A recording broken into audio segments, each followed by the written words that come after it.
Before Chief Adedeji died, he gave me one instruction. What instruction? His will cannot be read until his first daughter arrives. Who are you, and why are you here? I didn't come for your money. Then what do you want? I came to bury my father. This is the story of a forgotten daughter, a hidden family, and a secret buried for over 25 years. A story that proves no matter how long the truth is hidden, one day it will find its way home. Among the names that commanded respect across Nigeria, one stood above many others: Chief Adedeji. To the public, he was more than a billionaire. He was a philanthropist, an industrialist, and one of the most influential businessmen in the country. Thousands of families earned their livelihood through the companies he built. Young entrepreneurs admired him. Politicians sought his advice. Newspapers celebrated every milestone he achieved. But behind the walls of his magnificent mansion, there was a story no one knew. A story carefully buried for more than 25 years. And like every secret, it was waiting for the right moment to come alive. On a cool Sunday evening, Chief Adedeji sat alone in his private study. The room was lined with antique bookshelves, priceless artwork, and family photographs collected over decades. A half-finished cup of tea rested beside him as he stared silently through the large glass window overlooking the city skyline. His expression was different, not fearful, not angry, just heavy, as though he carried a burden too painful to share. He slowly opened an old wooden box he had hidden inside his bookshelf. Inside were carefully preserved letters, an old wedding photograph, a faded marriage certificate, and a smiling picture of a little girl no older than 5. Chief Adedeji picked up the photograph with trembling hands. A faint smile appeared on his face. "I hope one day you'll understand," he whispered. For several minutes, he remained motionless, lost in memories that had refused to let him go. Then suddenly, he clutched his chest. The teacup slipped from his hand and shattered across the polished floor. His breathing became heavy. He reached toward his desk, struggling to grab his phone. But his strength faded. Within seconds, the powerful businessman collapsed beside the scattered photographs. The room fell silent. Outside, the rain began to fall. Upstairs, Evelyn heard the sound of breaking glass. She frowned. "Chief?" There was no answer. She walked quickly toward the study. "Chief, are you all right?" Still, silence. She pushed the heavy wooden door open. Her eyes widened. The most powerful man she had ever known lay motionless on the floor. The photograph of the little girl rested only inches from his hand. "Chief!" A scream echoed through the mansion. Servants rushed downstairs. Toby, his son, came running. Sandra, his daughter, froze in disbelief.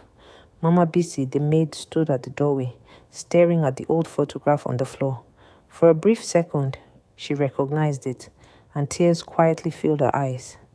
An ambulance arrived within minutes. Doctors fought desperately to save him. But before dawn, the news spread across Lagos. Chief Adedeji was gone. Television stations interrupted their broadcasts. Radio presenters announced the shocking loss. Business leaders expressed disbelief. Government officials released statements of condolence. Social media exploded with tributes. Across the nation, millions mourned a man they believed they knew, but none of them knew. His greatest secret had died with him. Or so they thought, because within a few days, a young woman carrying nothing more than an old photograph and a small travel bag would arrive at his funeral and change the Adedeji family forever. By sunrise, the news had spread to every corner of Nigeria. The death of Chief Adedeji was no longer just family news. It had become national news. Radio stations interrupted their regular programs. Television channels replayed footage of the billionaire entrepreneur shaking hands with presidents, opening hospitals, commissioning schools, and donating millions to orphanages across the country. Across social media, millions of Nigerians expressed their grief. Some remembered him as the businessman who created thousands of jobs. Others remembered the scholarships that changed their lives. Many simply called him a legend. Outside the Adedeji mansion in Lekki, the atmosphere was heavy. Luxury vehicles arrived one after another. Politicians, traditional rulers, business executives, religious leaders, celebrities, foreign investors. Everyone wanted to pay their final respects. Security personnel struggled to control the growing crowd gathered outside the massive gates. Journalists stood patiently with cameras, hoping to capture every important moment. Inside the mansion, silence filled every hallway. The once lively home now echoed with sorrow. Black funeral decorations covered the walls. Large framed photographs of Chief Adedeji stood proudly beside fresh white flowers. Family members dressed in elegant black mourning clothes moved quietly through the mansion, receiving condolences from close friends and respected dignitaries. Evelyn sat in the grand living room like a queen burdened by grief. She greeted visitors with quiet dignity. Though tears occasionally formed in her eyes, she refused to let herself appear weak before the hundreds of influential guests filling her home. Toby remained busy overseeing the funeral arrangements. Every detail had to reflect the status of the Adedeji family. Nothing less than perfection would honor his father. Sandra, however, remained unusually quiet. Unlike her brother, she wasn't thinking about the funeral arrangements. She couldn't stop replaying the image of her father lying motionless in his study. Something about that night troubled her deeply. She remembered seeing scattered papers near his body. An old photograph. Mama BC had quickly picked it up before anyone else noticed. Why? What was so important about that photograph? Across the mansion, Mama BC quietly wiped tears from her face as she arranged fresh flowers near Chief Adedeji's portrait. Her trembling hands betrayed the emotions she tried so hard to hide. She wasn't only mourning the man she had faithfully served for over 30 years. She was mourning a promise she had kept until now. As guests continued arriving, Lawyer Kundli stood silently near the staircase, holding a locked leather briefcase. Inside, it rested Chief Adedeji's final will. Very few people noticed how often he checked his wristwatch. He wasn't waiting for the funeral to end. He was waiting for someone. Outside the mansion gates, a commercial bus stopped quietly. A young woman stepped down carrying nothing except a small brown travel bag. She looked up at the magnificent mansion. Her hands trembled slightly. For several seconds, she simply stood there, taking a deep breath, preparing herself for the moment that would change countless lives forever. She had traveled hundreds of kilometers, not for money, not for fame, but because one letter had instructed her, "When I am gone, go home." Without another word, she slowly walked toward the mansion gate. The black iron gates of the Adedeji mansion had welcomed presidents, governors, diplomats, and billionaires. But on that quiet morning, they hesitated before opening for a young woman carrying nothing but a small travel bag. Maya stood silently outside the entrance.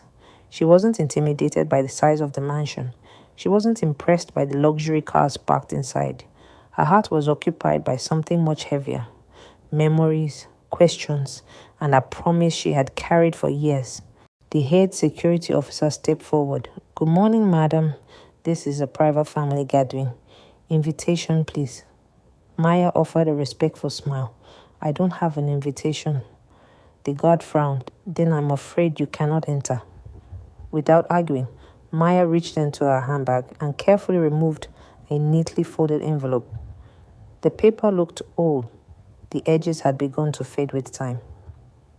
"This letter was left for me," she said calmly. "It instructed me to come here if anything ever happened to Chief Adedeji." The guard exchanged uneasy glances with his colleagues. Before he could respond, several guests entering the mansion turned their attention toward Maya. Whispers spread almost immediately. "Who is she? Is she a journalist? Maybe she's from one of the chief's charities. Inside the compound, Toby noticed the commotion. Already exhausted from coordinating the funeral, he walked briskly toward the gate. His expression hardened the moment he saw Maya. "What is going on here?" he asked. The security officer saluted respectfully. "Sir, this young woman insists. She must see the family." Toby turned to Maya. "I'm sorry for your loss, but today is a private family affair." Maya met his eyes. "I'm not here to cause trouble. I only came because your father wanted me here." For a brief second, Toby's face changed, and then he laughed. "My father knew thousands of people. That doesn't mean everyone belongs inside this house. I'm asking you politely to leave." Maya slowly opened the envelope. Inside was a handwritten letter. At the bottom, Chief Adedeji's unmistakable signature. She held it out. "I believe your family lawyer will recognize this." Before Toby could even look at it, Evelyn appeared behind him. Elegant, composed, every inch the respected widow. "What seems to be the problem?" she asked. Toby pointed toward Maya. Another person claiming to know father. Evelyn barely looked at Maya. "My dear, today is not the day. If you're here for financial assistance, speak to the foundation next month." Maya lowered her eyes. "I didn't come for money. I came because Chief Adedeji was..." She paused, then continued softly. "My father." The words seemed to stop. The conversations outside the mansion faded into silence. Guests turned toward her. Journalists immediately lifted their cameras. Even the security guards froze. Toby stared at Maya before bursting into laughter. "My father? You expect us to believe that?" Evelyn's face tightened. "You have exactly 1 minute to leave this property." Without saying another word, Maya reached into her handbag one last time. She carefully removed an old photograph. It showed a much younger Chief Adedeji smiling warmly. His arm wrapped around a little girl, no older than 5. On the back of the photograph were handwritten words. "To my precious daughter Maya, one day I'll come for you. Love always, Dad." Toby's smile disappeared. Evelyn's hands trembled ever so slightly. Before anyone could speak, a calm voice came from behind the crowd. "Let her in." Everyone turned. Lawyer Kunle stepped forward, holding the locked leather briefcase, looking directly at Maya. "I've been expecting you." The entire mansion fell into an uneasy silence. Just moments earlier, the funeral had been filled with whispered condolences and solemn prayers. Now, every conversation had stopped. Every eye was fixed on the young woman standing at the gate. Evelyn slowly turned toward Lawyer Kunle. "What do you mean you've been expecting her?" Kunle remained calm. He had spent more than 20 years serving Chief Adedeji, and today would test his loyalty more than any courtroom ever had. He adjusted his glasses and looked directly at Evelyn.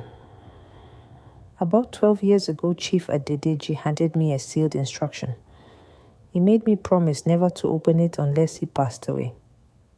And he gave me one condition." Evelyn's face tightened. "What condition?" Kunle answered without hesitation. "The will must never be read until Miss Maya arrives." A wave of murmurs swept through the guests. "What? How is that possible? Who exactly is this girl?" Several journalists quickly lifted their cameras, sensing an even bigger story than the funeral itself. Toby took 2 angry steps toward Kunle. "This is ridiculous. My father never mentioned another daughter." Kunle met his gaze calmly. "Not everything your father knew was shared with everyone." Toby's voice grew louder. "She's obviously after our inheritance. Throw her out before this becomes a public embarrassment." Maya remained completely silent. She neither defended herself nor argued. Instead, she simply held the old photograph close to her chest. Sandra, who had quietly observed everything from the mansion entrance, studied Maya carefully. Something about her didn't feel dishonest. She wasn't acting like someone chasing wealth. She looked heartbroken, confused, as though she had carried this burden alone for years. Evelyn folded her arms. I don't care what old instructions my husband left. This stranger will not step into my house. Kunle slowly unlocked his leather briefcase.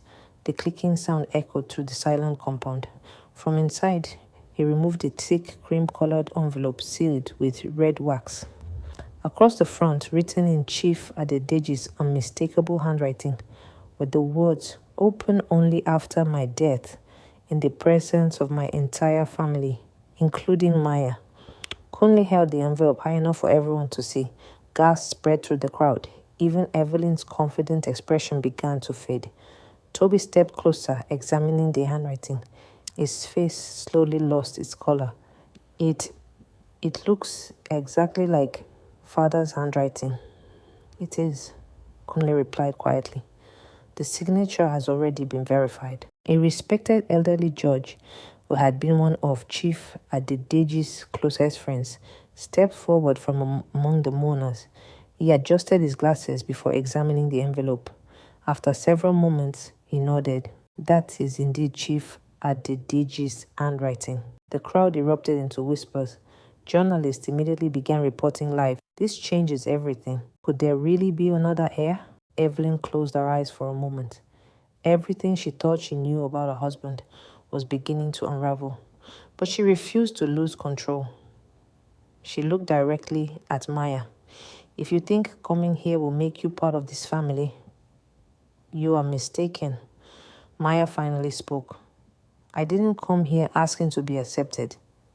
I came because your husband asked me to. Those words landed like thunder. Without another argument, Kunle turned toward the security guards. Please open the gate. For several seconds, no one moved. Then the massive black gate slowly began to open. As Maya stepped into the Adedeji mansion for the very first time, Mama Bisi watched her from the front porch. Tears streamed silently down her face. She whispered under her breath, After all these years, you've finally come home. As the giant iron gates closed behind Maya, it felt as though the mansion itself had taken a deep breath. For 25 years, this house had protected a secret.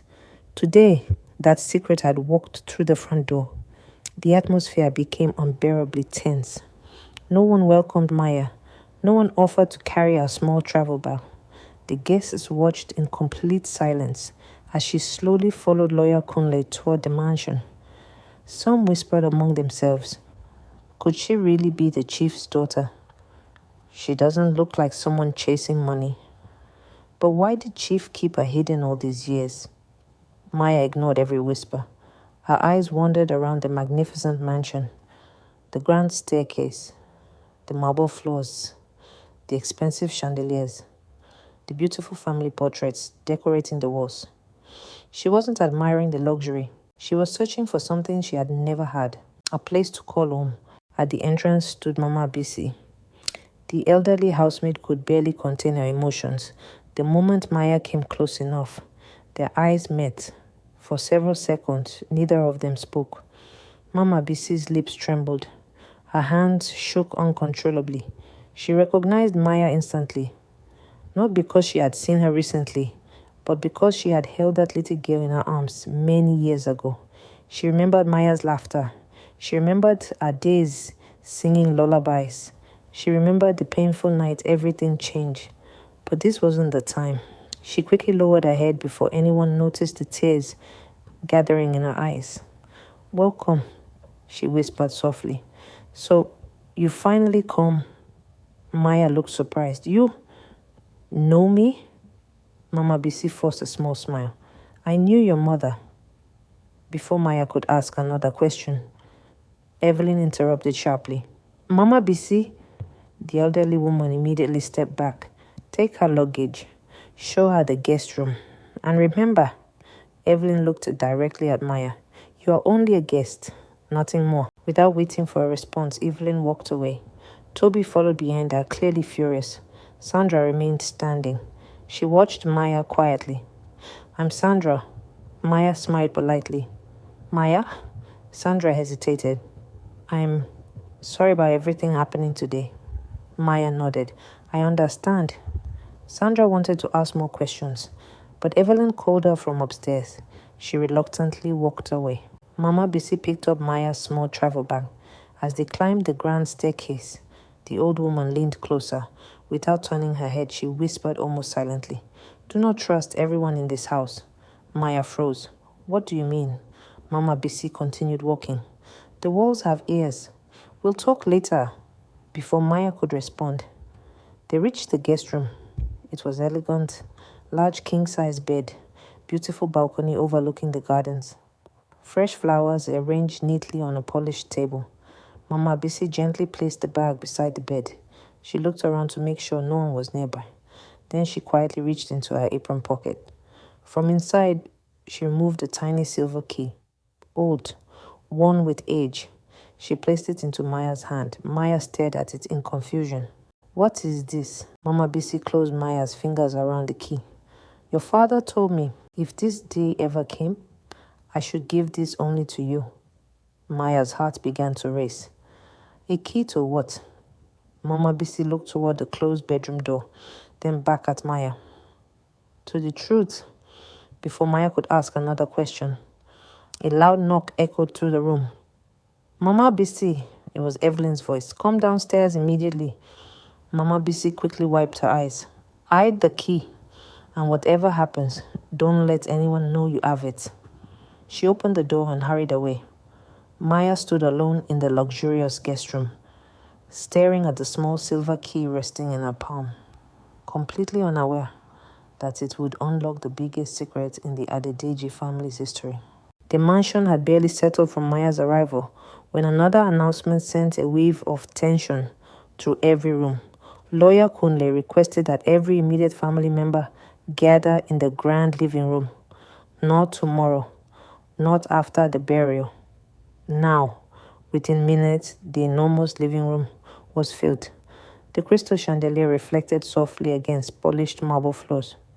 Chief Adedeji's large frame portrait stood at the front of the room, surrounded by white lilies and glowing candles. The atmosphere was tense. Evelyn sat confidently on the largest sofa, refusing to look in Maya's direction. Toby stood beside his mother with folded arms, his face filled with anger.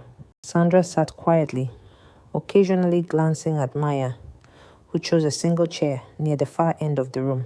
Mama Bisi remained near the entrance, pretending to serve drinks while carefully observing everyone. Uncle Femi arrived fashionably late. He walked in wearing an expensive black agbada, carrying an ivory walking stick. He hugged Evelyn dramatically. "My dear sister, may God comfort you." Then his eyes landed on Maya. His smile disappeared. "So, this is the famous stranger everyone is talking about." Without waiting for a response, he took his seat. Moments later, Lawyer Kunle stood before everyone. His leather briefcase rested on the polished mahogany table. He looked around the room before speaking. "Ladies and gentlemen, Chief Adedeji anticipated that today would be difficult. That is why he left very specific instructions." He slowly opened the briefcase. Every eye followed his hands. He removed the same sealed envelope everyone had seen outside. Then another envelope, and another, each one carefully labeled in Chief Adedeji's handwriting. Evelyn frowned. "What exactly is all this?" Kunle answered calmly. Chief believed that some truths should only be revealed at the proper time. He picked up the largest envelope. "This contains the official will." Toby stepped forward impatiently. "Then read it." Kunle shook his head. "I cannot." The room fell silent. "What do you mean you cannot?" Evelyn demanded. Kunle pointed to a handwritten instruction attached to the envelope. It says, "Before my will is read, every member of my family must be seated together peacefully. Anyone who refuses to acknowledge Maya's presence should leave the room immediately." The words struck like lightning. Toby laughed sarcastically. "This is unbelievable." Evelyn's face darkened. "Peacefully? After a stranger walks into my home, claiming to be my husband's daughter." Uncle Femi leaned back in his chair. "This sounds very suspicious." Sandra quietly spoke for the first time. "Maybe we should just hear father's wishes." Toby turned sharply. "Whose side are you on?" Sandra looked at him calmly. I'm on the side of the truth. The room became tense again. Lawyer Kunle raised his hand. There is more. He unfolded another handwritten page. Chief Adedeji's voice seemed almost alive through the words. If you are hearing this, then I am no longer with you. Please do not blame Maya. She did not choose the circumstances of her birth. She carries no hatred. If anyone in this room seeks revenge against her, that person is acting against my final wish. The room became deathly quiet. Even Evelyn could no longer hide her shock. How could her husband have written such personal words about someone she had never even heard of? Maya lowered her eyes. Tears formed silently. For the first time, she felt as though her father was speaking directly to her. Before anyone could recover, a loud voice interrupted. This is nonsense. It was Uncle Femi. He stood abruptly. I don't believe any of this. I think someone forged these documents. Lawyer Kunle looked at him calmly. Be careful with that accusation. Every document has already been verified. Uncle Femi forced a smile. Then perhaps someone manipulated my late brother. His words hung heavily in the air. For a brief moment, Mama Bisi's expression changed. Fear. Real fear. Because she knew something no one else in that room knew. And if Uncle Femi kept talking, the truth might come out much sooner than expected. The tension inside the Adedeji mansion only grew stronger after the family gathered for the first part of the will. No one spoke as they left the living room. The silence was louder than any argument. Evelyn walked straight to the family lounge with Toby close behind her. Uncle Femi followed, closing the door behind them. For the first time that day, their true feelings came out. Evelyn slammed her handbag onto the glass table. I don't care what my late husband wrote. That girl will never become part of this family. Toby nodded immediately. She's obviously here for the money. Uncle Femi leaned comfortably into a leather chair. Calm down. Panic leads to mistakes. Evelyn looked at him impatiently. What do you suggest? Femi smiled. We don't have to fight her. We simply make life so uncomfortable that she leaves on her own. Toby smiled for the first time that day. I like that. Meanwhile, on the other side of the mansion, Maya stood alone on the balcony outside her guest room. The cool evening breeze brushed against her face. She looked across the beautifully landscaped gardens. This mansion was supposed to belong to her father, yet it felt like she had entered the home of strangers. She reached into her handbag and removed the old photograph once again. Her fingers gently traced her father's smiling face. I finally came home. But why does it feel so lonely? A soft knock interrupted her thoughts. It was Sandra. She carried a tray with tea and light snacks. I thought you might not have eaten all day. Maya smiled gratefully. Thank you. Sandra placed the tray on a small table. For a few moments, neither woman spoke. Finally, Sandra broke the silence. Can I ask you something? Maya nodded. Did you really know my father? Maya looked down at the photograph. I knew him, but not the way I wanted. Sandra frowned. Oh, what do you mean? He visited us only a few times each year. My mother never allowed me to ask questions. She always said, one day your father will explain everything. Sandra listened quietly. There was no hatred in Maya's voice. No bitterness, only sadness. Downstairs, Mama Bisi watched the two young women talking from a distance. A small smile crossed her face. Perhaps there was still hope for this family. But her smile disappeared when she noticed Uncle Femi secretly watching them from the hallway. His expression wasn't one of curiosity, it was one of calculation. Without anyone noticing, he quietly made a phone call. She's here. There was a pause, then he spoke again. Move the documents tonight. No one must find them. He ended the call and slipped the phone back into his pocket.